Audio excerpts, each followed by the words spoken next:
Hey everybody, welcome to Sound Bombing. I created this show for people who want to experience a radical, life-changing journey through the sounds of my diverse guests. I hope that each sound you hear on this show will strengthen your faith, encourage your dreams, and challenge you to awaken the greatness within you. Drop the bomb. Drop the bomb. We're gonna drop the bomb. Drop the bomb. We're gonna drop the bomb. Drop the bomb. We come to drop the bomb. Drop the bomb. This is a journey into sound. A journey which along the way will bring to you new color, new dimension, new values, and a new experience.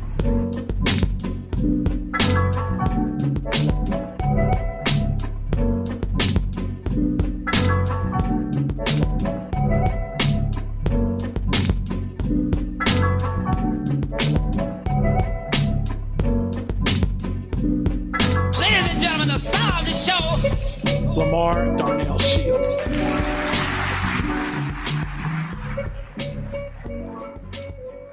Good morning, good afternoon, good evening, sound bombing community. Before we begin, I want to just take a deep breath and inhale. And I'm going to exhale and let it go. That is the breath of life that says that you are alive. And I'm so grateful that you're joining me here in the bomb shelter for another exciting edition of Sound Bombing. You all can hear by the sound of my voice. I am just always so excited that you all find that your time and taking time to spend with me in the bomb shelter. Here are our engineers and our producers. We're so grateful that you log on. We're grateful that you are sending us emails, and we're grateful that you're sending us questions. And as always, again, if there's some guests that you want us to have on the show, please send us an email and let me know. Again, my website is drlds.com. That's drlds.com. Dr. Larry David Sam or Dr. LaMarr Darnell Shields. However you look at it, drlds.com. Send me an email. Check out the things that I'm doing. Unfortunately, I've not been on the road. You all know I travel a lot speaking and doing what I'm passionate and I love. But, I've been grounded like most people. So we're turning and tuning into virtual learning and distance learning. And so I'm so grateful for technology. If you listened to the show last week, you were in for a treat. We had on Brendan Murphy all the way from Australia. And Brendan, talked to us about our DNA, and not DNA because he's looking to solve a crime, or not because he's trying to find out, are you the baby daddy or the baby's mama? No, he talked about spiritual DNA and understanding our spirits and our bodies. And I learned so much about DNA activation. So I want to thank Brendan, from my man from the land down under, who came in the bomb shelter. It was really early for me and late for him, but we worked it out. And so again, I always talk about you all and your safety. Please practice physical distancing, not social distancing. That's a whole nother thing, because we want to stay social. We are social creatures by nature, but we want to practice physical distancing, and that is a difference. And so again, I am not practicing social distancing because I am in the studio and I have somebody with me. And before I bring up the person who is joining me today, I want you to sit back, relax, take a deep breath, inhale, and let's get this party started. Sound bombers, most people in modern world have resigned themselves to a cliche existence, indulging in endless distractions. They go through life with a minimal pseudo-faith and avoid grasping the emptiness of their lives. They are endlessly haunted by the shallowness of their relationships, neurotic issues, and inaccessible loneliness. And yet there's so much more to us as a species than what we really know. You and I carry the most mysterious and magnificent qualities within us imaginable, yet we unknowingly guard and protect the gift that is our souls from the world. It's so easy for us to feel meaningless when we perceive ourselves as mere cogs in society's machines. The truth is that we are much more than slaves of 9-to-5 jobs. We are capable of creating deeply meaningful, mystical, and fulfilling lives, we are capable of finding our true calling. Well, my next guest just did that, or my next guest did just that, however you want to say it. Uma Shankari. Uma was born and brought up in India. She moved to the U.S. in 1997 to pursue her master's degree in computer science. She then moved to what I feel is the greatest city on the planet, my home, Chicago, to pursue her career in the financial industry as a computer engineer. While having a thriving career at a top firm in management, she had a spiritual awakening in 2012. And in 2014, she quit her job to reassess her life. While she thought she would return to the corporate world, it never happened. Since then, she started a small plant-based food business. She's written several books, taught people to heal their body through a plant-based diet, has recently become an artist who creates galactic sound and light art.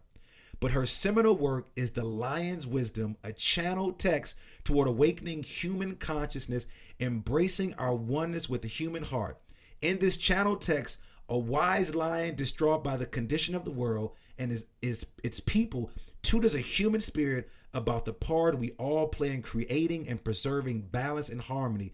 I want to welcome Uma to the show. Welcome, Uma. How are you?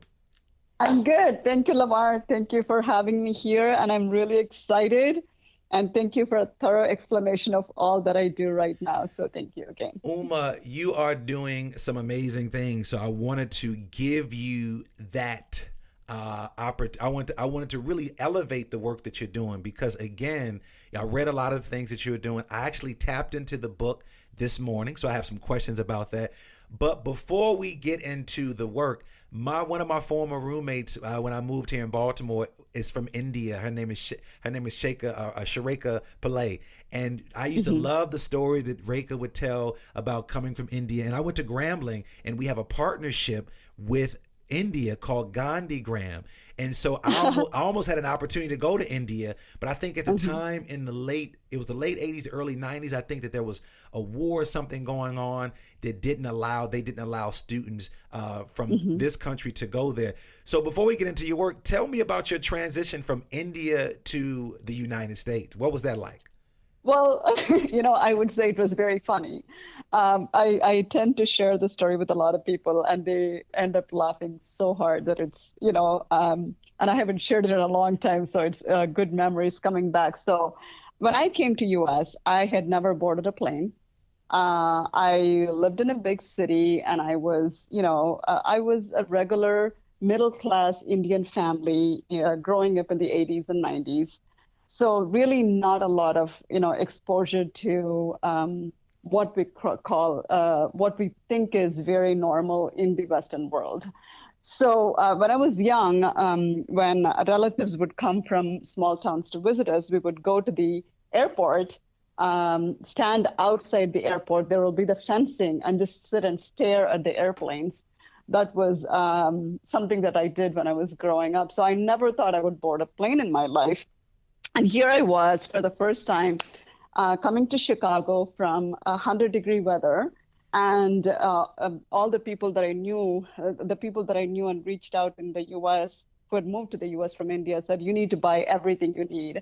So I had about 3 jackets on me and sitting in an airplane, not knowing how to, get on an escalator with a heavy bag, and finally was transitioning through Chicago to go to St. Louis, where I didn't know how to get a cart to load my luggage, which weighed more than me. And I was dragging it on the floor, and this lady stopped me and helped me put it on a cart because I just didn't know. And Chicago was as big as the city I lived in, and I didn't know where to go.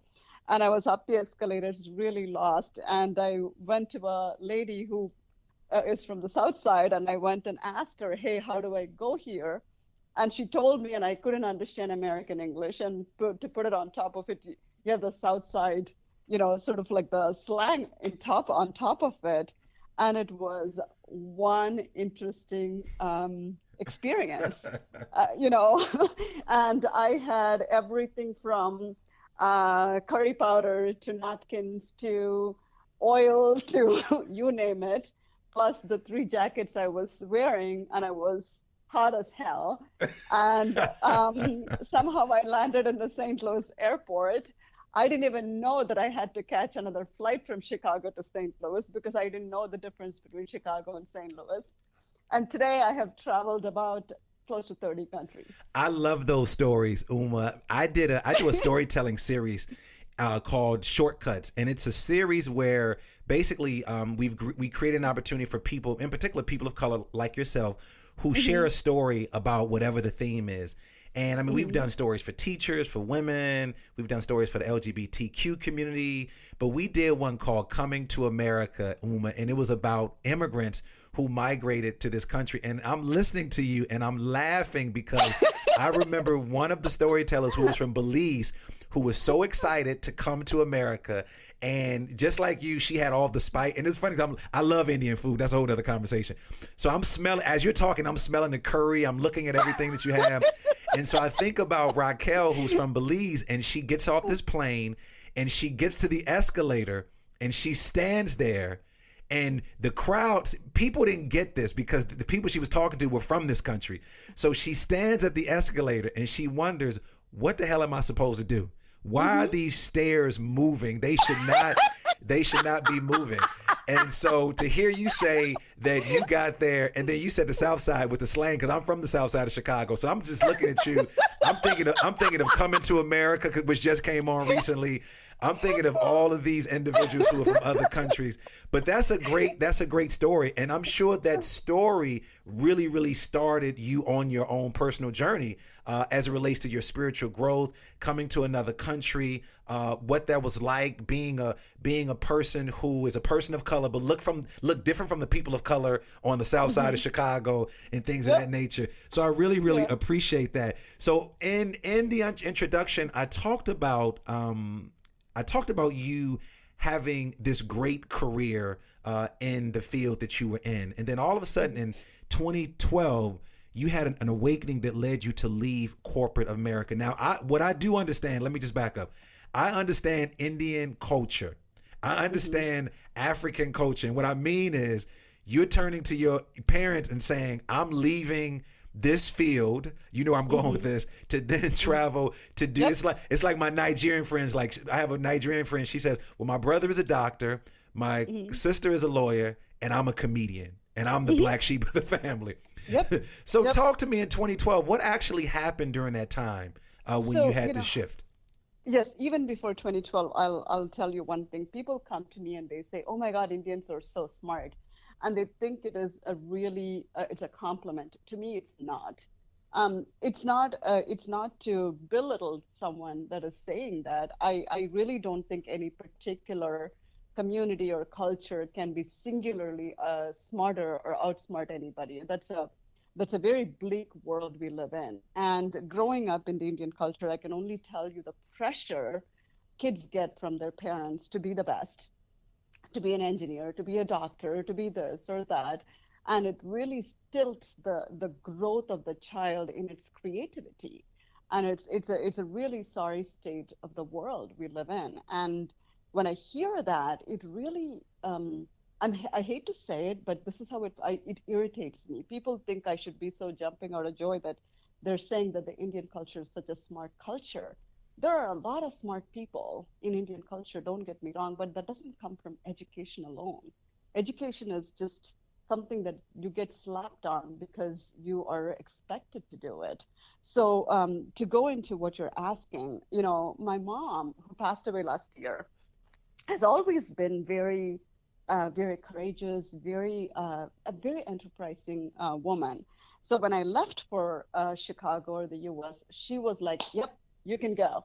But my dad, on the other hand, was scared because it was, he didn't know how to react to it, and my mom was like, "You go, you're good."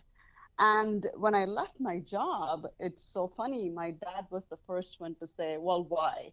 He was so my dad has a hard time breaking the mold. So when I had to leave India, I was breaking the mold. When I was leaving the job, I had to break the mold. And my mom, on the other hand, for some reason she knew, like, no matter what, I know how to take care of myself. She intuitively, she knew it. So when I left my job, I sat with my dad and I explained it to him over and over, and finally I realized he didn't want to like really understand it. He just wanted his daughter back in that high paying job, just really comfortable. And it comes from the place of fear of what her daughter's going to do without a paycheck. And it also comes with the sort of like, in India, there's this whole culture of, to tell others like what your child is doing and just be proud of it.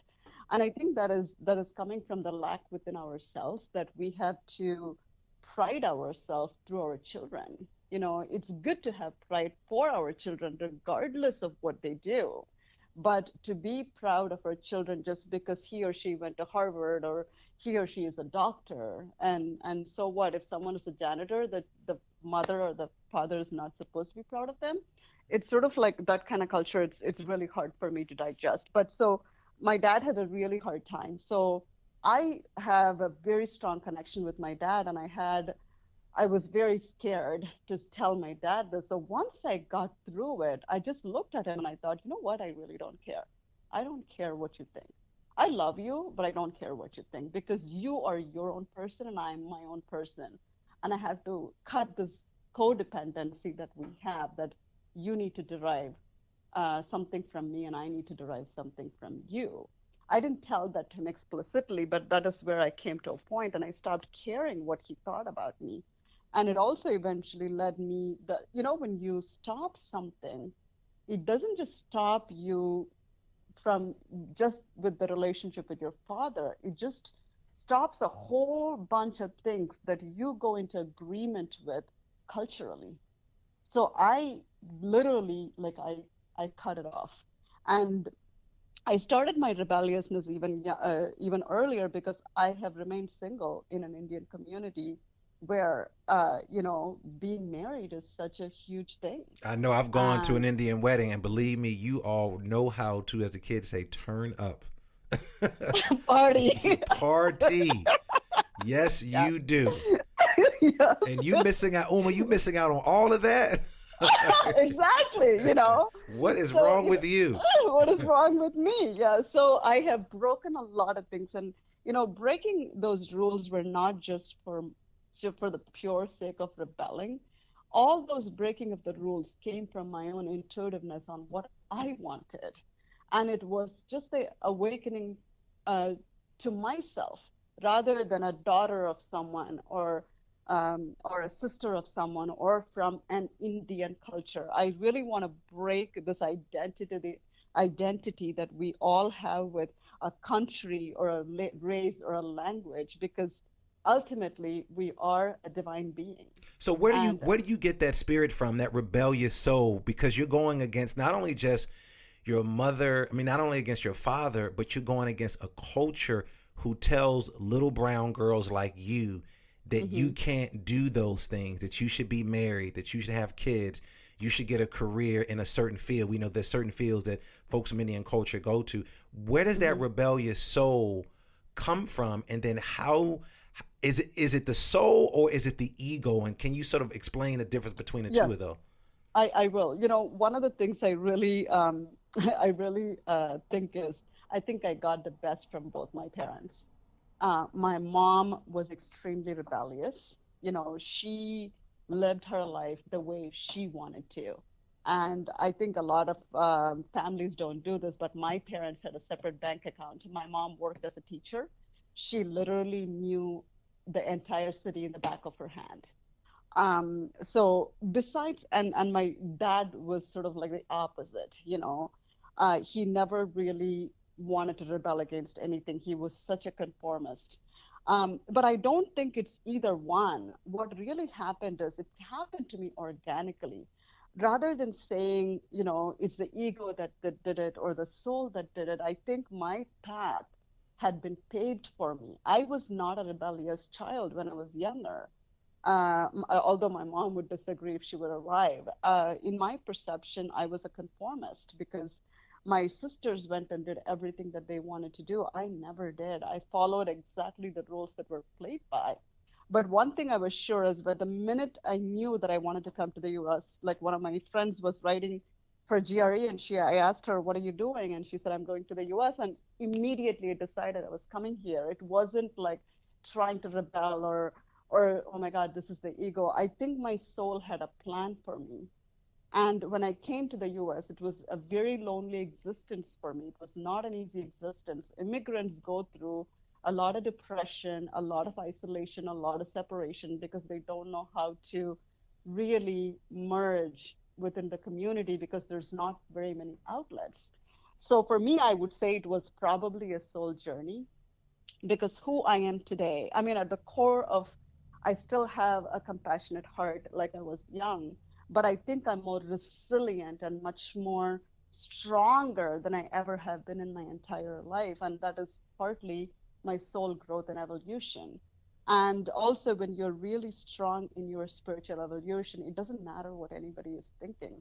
You just trust what is being brought to you. And there is when something is brought to you, there's an elation within you, and there's no doubt in your mind that this has come to you for another reason than just for the purpose of, like, just satisfying some agenda. So I heard you mention two words, Uma, soul and spirit. Do you think soul and spirit are separate, or do you find them as one and the same? I think everything is one.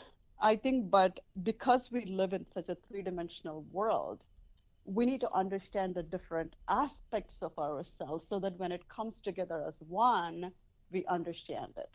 So it's a path. It's not like, even though I have a body and I have a soul, we may say that they are separate, but at the end of the day, you were just talking about your previous guest, your soul is dissolved in every single cell of your body, in the DNA of your body. It is everywhere. But if you don't tell someone the concept of soul and a body, people are not going to get it. So I think we need, for the sake of understanding, a spirit and a soul and a body are separate. But we are going into the space of awakening, but that we are coming as race, as culture, as language, as one. So if everything has to come together as one, then our soul, spirit, and body also has to be one. So as you came along your journey, or what you might have called your awakening, two things. Where did it lead you? And what's the most important thing you've learned about yourself during this journey? That's a very good question. I'm going to take you back even before 2012. I have been a spiritual person ever since I was younger. I didn't know it. I've been a clairvoyant since I was 8. And there are several evidences for it, and I won't go deep into it. But in 2007, I had something that came to me that was I got messages very clearly, audible messages, but in the form of thoughts that were very clear about people's relationships, and it freaked me out. And I said, I don't want to know. I knew before people were going to separate or divorce, I knew that was going to happen. And people would call me to tell me that, and I had already known a couple of weeks before that I was going to get a call. And it was just really hard for me. And I said, whoever this is giving it to me, I don't want it. Stop it now. And it stopped. Literally, it stopped like that. But what it is your spiritual, I don't know if I'm answering your question, so if not, please stop me. So basically what it was is like, you are always given an opportunity to spiritually evolve.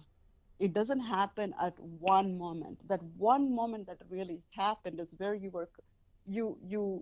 were pushed to a level that it had to you had to literally stop and say, okay, this is something very different from what has happened to me all my life. So in 2007 that happened, it freaked me out. So for the next 5 years, I really was in contemplation about what had happened, who had given me that information that I knew so clearly that 3 of my friends were going to either separate or divorce. Who was that? I stayed in contemplation. And in 2012, I just got the message why and how this comes about. And then the spiritual evolution just exploded for me.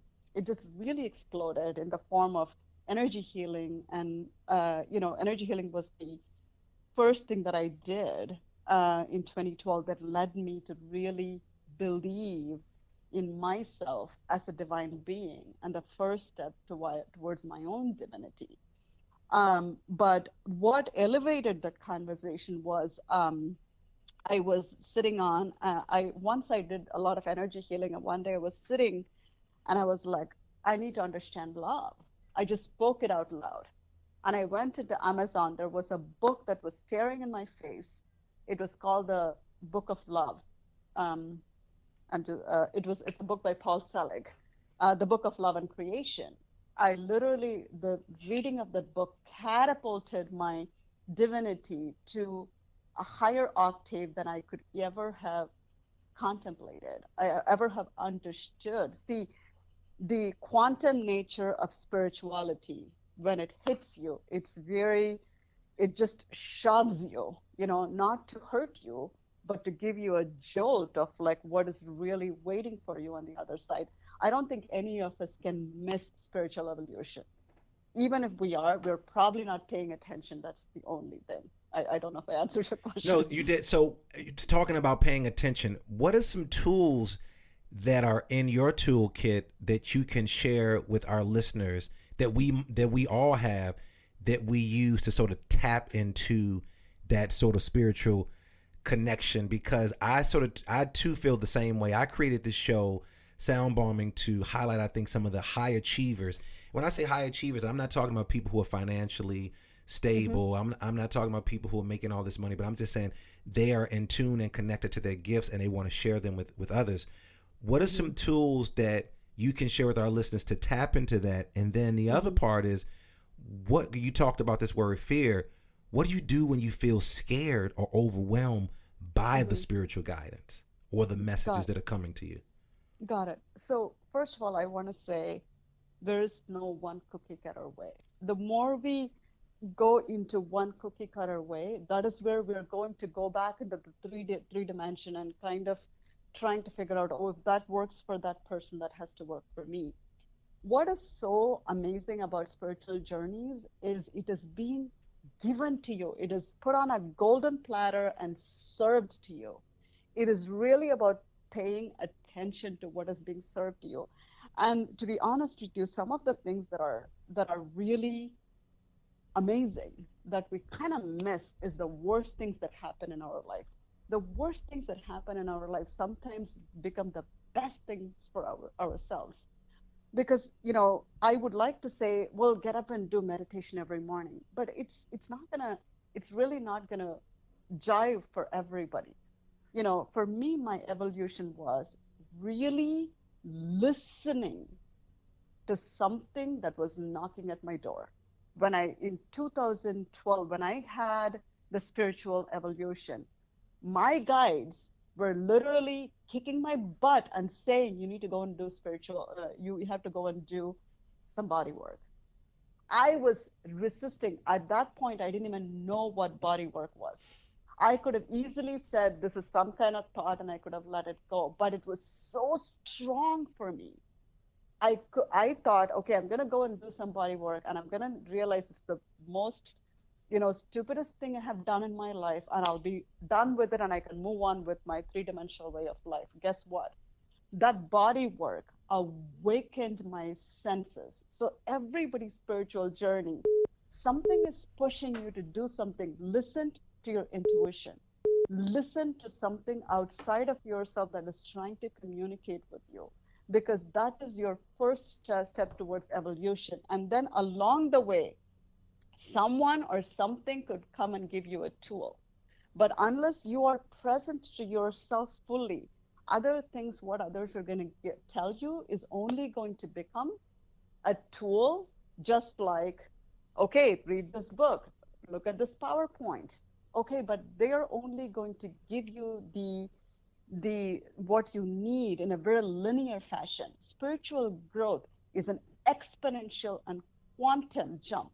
It is not a linear thing. That is why we need to stop looking at what is the tool that's going to give me. But if something is telling you that this is what feels right for me, then in the spiritual expansion, then start there. Start with what is simple. Start with your intuition. Start with signs that keep coming to you. So you are your own guide. You are your own tool. Use yourself as a tool would be what I would say. Well, I know one thing. Well, there's several things that we agree on, but one thing that I know we agree on that I love and you love is good food. So, because you have been teaching people how to cook, and you're talking about some of the tools. Let's talk about food. Why is the food we eat so important for our spiritual connection? Okay, I'm gonna turn it around a little bit Go ahead. differently. Okay, for me, I was born through my mother who gave birth to me. But I think my other mother is my Mother Earth. And I think there's so much debate about like what is right for you to eat. Is meat eating right? Is plant-based diet right? You know what? We need to just relax. We need to just relax about all that. If we connect to the pulsing Mother Earth, her heartbeat, we will really understand what she is offering in the bounty of her basket. When she is offering from the bounty of her basket, what she's offering to you is the right thing for you to eat. A mother will never serve a child that which is bad for the child, and she would never deplete herself in doing so. That's the first and foremost. We have to start eating from an ecological perspective, from an ecosystem perspective, not from the perspective of self. So the whole point of what is right for a physical body is a three-dimensional way of looking at it. That is why people say, well, my body requires this body requires that, because we're not connected to Mother Earth.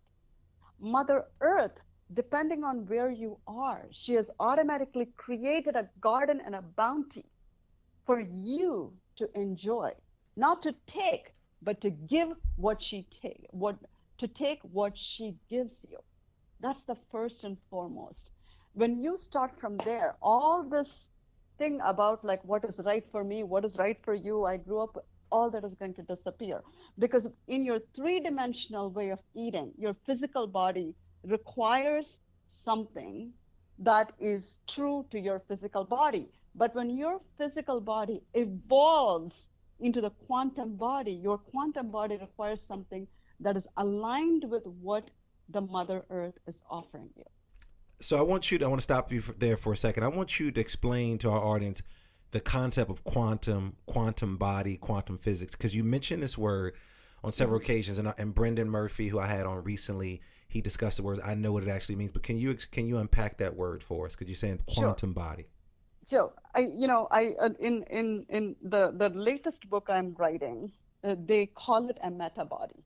Okay, a physical body is something that is a karmic body. What does it mean? We have born for lifetimes after lifetimes after lifetimes. We have karma from lifetimes of living on this planet. A meta body is something that does not carry those karmic balances. It is clear of that karmic balances. If you take Buddhism, it's called the nirvanic body. If you take Christianity, it's the Christ consciousness. If you take Hinduism, it's called the Krishna consciousness. You know, there's a term coined in every single religion. But what it is a pure state of consciousness. In pure state of consciousness, you are not seeking something. What is natural to your organic state comes to you organically. It is not about chasing anymore. It is about beingness. That beingness, you know, when you are being, the beingness teaches you naturally and organically as to what it requires for you to live on this earth. Does it make sense? Go ahead. No, it makes sense, and it's interesting. That sort of, what leads me to my next question, because that sort of has come up in your book. The Lion's Wisdom. Can you talk about the inspiration for writing this book? I know you said this was a book that was channeled. Discuss what that means, and then also, what's your intention for writing this book, and what do you expect people to walk away from after they put this book down? Okay, so there's a lot of questions, but I'll answer you. I'll start from somewhere. I think it'll answer all the questions. So basically, I'm not a writer. I never actively thought about writing. I've considered it, oh, it'll be nice to write, but I'm not a writer at all. If you give me to write an email, I have to think twice about like what I have to put on I'm the same way. It takes me forever. Yeah, I'm like, To did I? because the intent of like picking up the phone is so much easier. You send a person an email like, well, I didn't really mean it that way, but you put these extra dots and you highlighted this, and so I'm the same way when it comes to email and also to writing. I enjoy it. I'm more of a speaker and more of a poet, but I have to channel a different spirit to put things on paper. So I can definitely identify with that. Yeah, so you nailed it, LaMarr. You just nailed it because I am not a writer. Because for me, it's always like, am I gonna say the right thing? Is it gonna come across?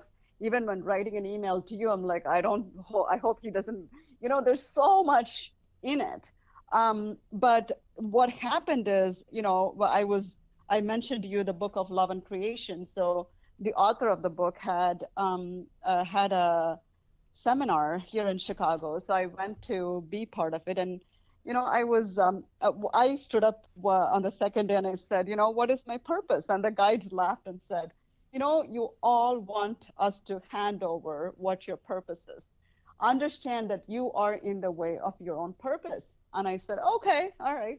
So I came home the next day. I said, okay, I'm just going to sit and meditate. And believe it or not, I come from a Hindu background, even though I don't practice Hinduism. I don't practice any religion. I sat and I started meditating, and a rabbi came through in my meditation and started speaking to me. And I thought that was very interesting. So the next day, I decided to meditate again, and I said, I'm going to put whatever words are coming through on paper, and let's see what happens. So I started meditating. I got out of the meditation and started putting words on the paper. Next thing I knew, in like an hour, I had an entire chapter. I had no idea what I was writing. I didn't know what was going to come next. I just put my a hand on the paper with my pen and started writing, and it just kept flowing and flowing. In an hour and a half, I had a chapter. So the next day, at 5 o'clock in the morning, my forearm started tingling. And I said, okay, why is it tingling? And it's 5 a.m. in the morning. So I woke up and I said, you know what? I have a feeling I'm being asked to write. I sat the next day, I started writing. 21 days, every day, an hour and a half to two. I finished my first book, which is yet to be published. And then the second book happened. As I finished my first book, I needed time to just some downtime and not write, because even though I enjoyed the writing, it was also in some way, it was a little bit like, it was a lot to take in for me. And I had, meanwhile, friends had come together to read my first book. They were just loving it. And I had said, like, okay, I need some time off, not to write. And I got a very resounding yes from my guides. And one day, sometime in, September, October timeframe, as I was reviewing the first book, I said, you know what? I may be ready to write the second book. And I didn't think right away. I thought a month or 2 months from now. The next morning, hands are tingling, 5 a.m. in the morning, I was woken up. And that's how the lion's wisdom came through.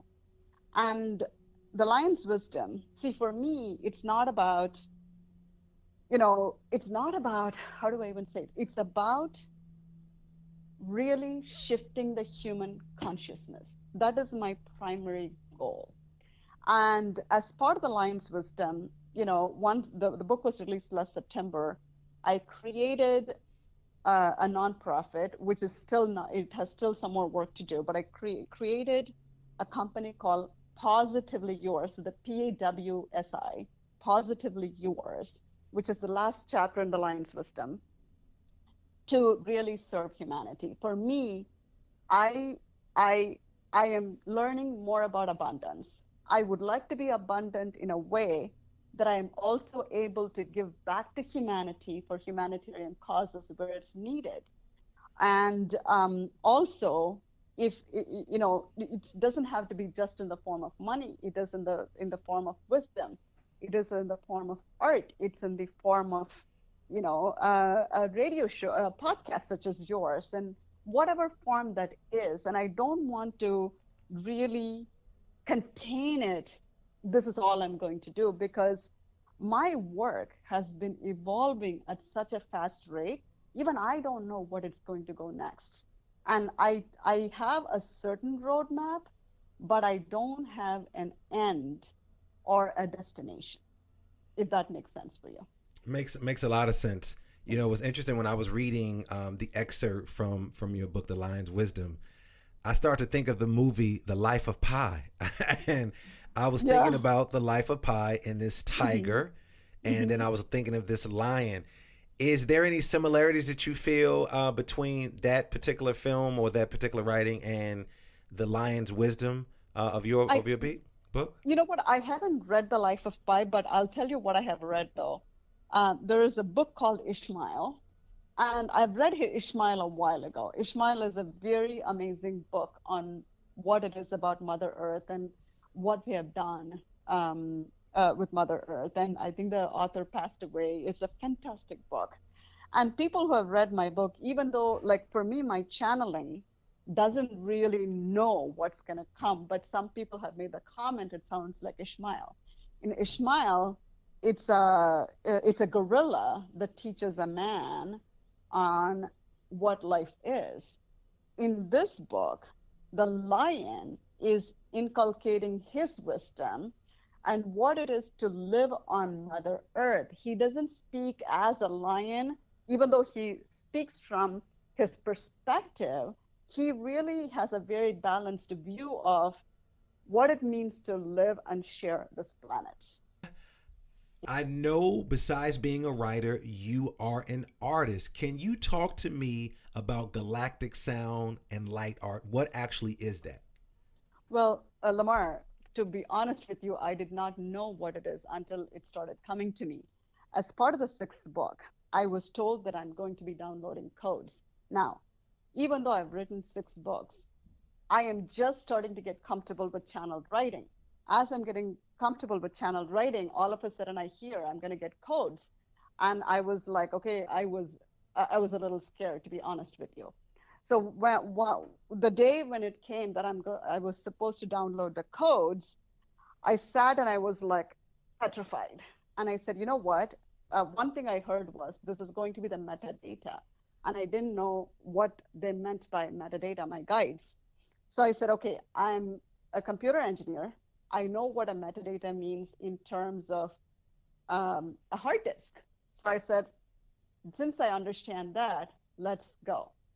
That's all I said. I put my pen on the paper and I had alphabets, which later I found out were light language alphabets.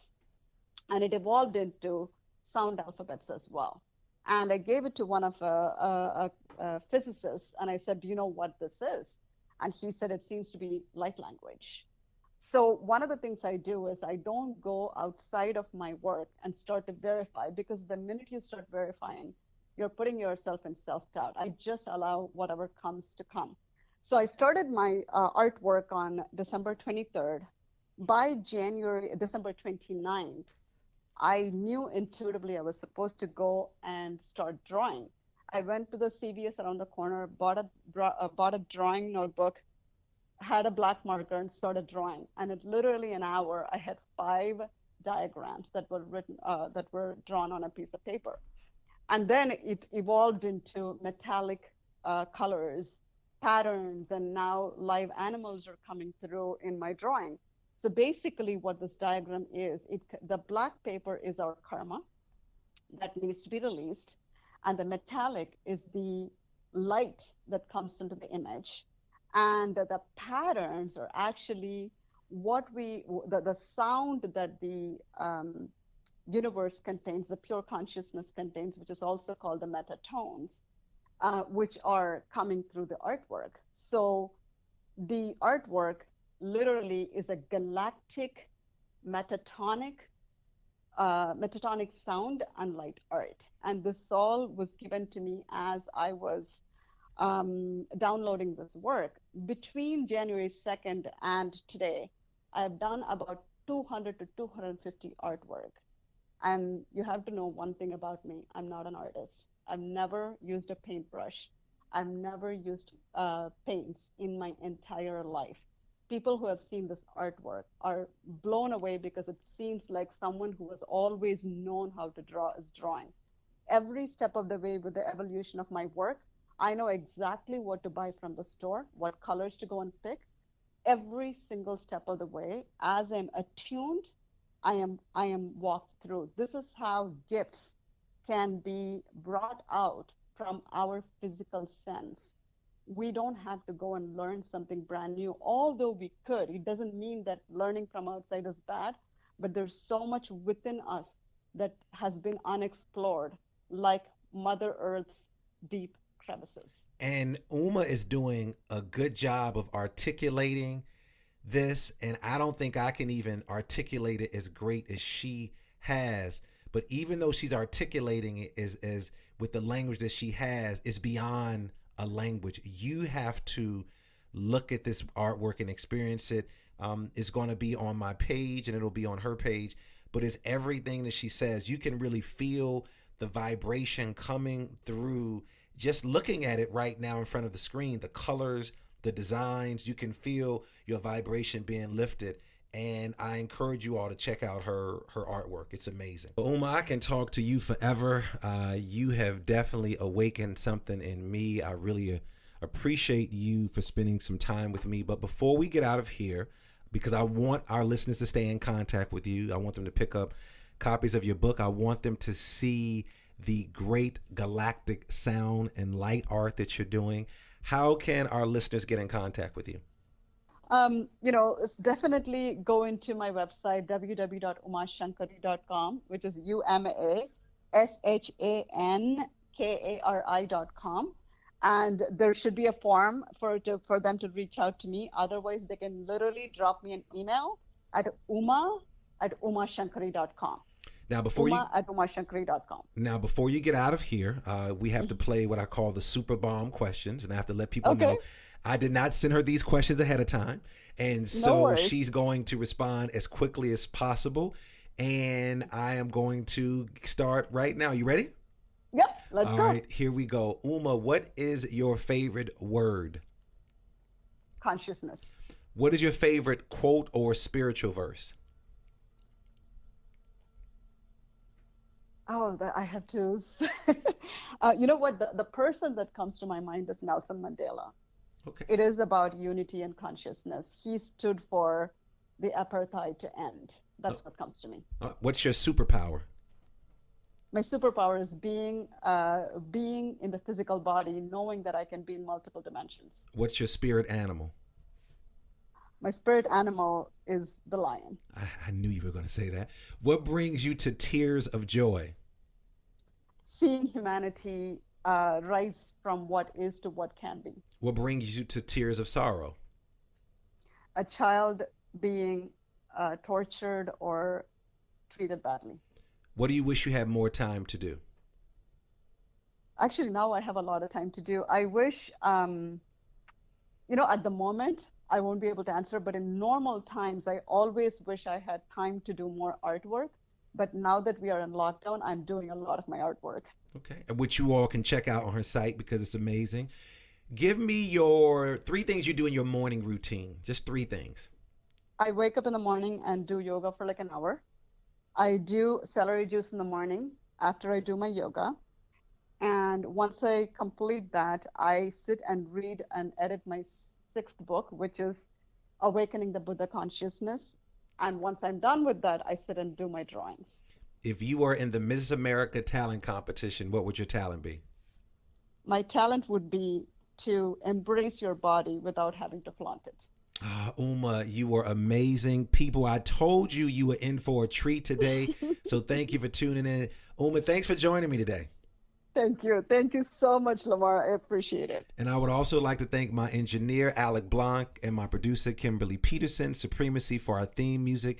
And all of you for listening. Make sure you subscribe, leave a comment, and stop being stingy and share me with your friends. We're on all the platforms. Check us out. Also, if you want to know more about me, go to drlds.com.